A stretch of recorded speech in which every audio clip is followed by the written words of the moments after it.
women who have it right here. And one of the best things about ANWO is we are building up women that come into revolutionary life. And when I mean revolutionary life, I don't mean that petty bourgeois stuff. I don't mean Kamala Harris revolutionary. I mean Assata Shakur revolutionary. I mean Queen Mother Moore revolutionary. I mean Fannie Lou Hamer revolutionary. Women who are not afraid to take up for their communities, because of course African women Must lead. African women Must lead. and so, like Nkulego said, if you didn't already know about the African National Women's Organization, do your research.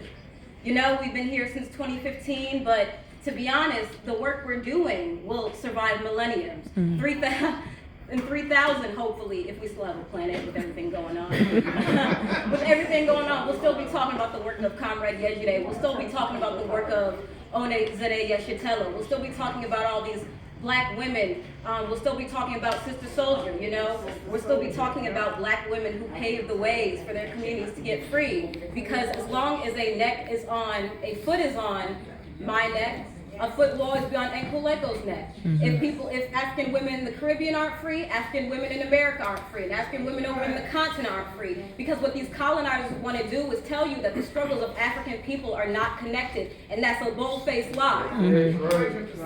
What's going on in Burkina Faso right now? African women are learning how to lead. What's going on? Honestly, people don't want to hear it. In Iran right now, African women are learning how to lead because people don't know there is an African population in Iran. There's an African population in Palestine. Look it up. African women are leading in places you don't even know African women might be.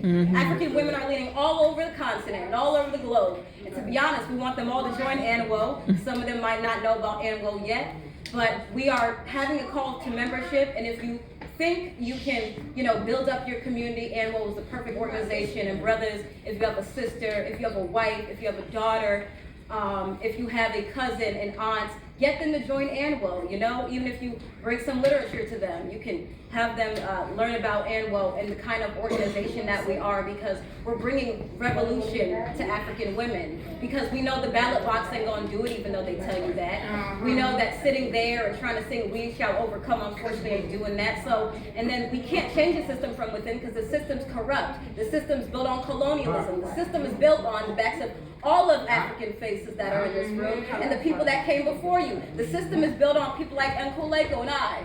The system is built to oppress you. So if you want African women to lead, ANWO is the perfect organization to join. So with that being said, African women Must lead. Uhuru. Uhuru.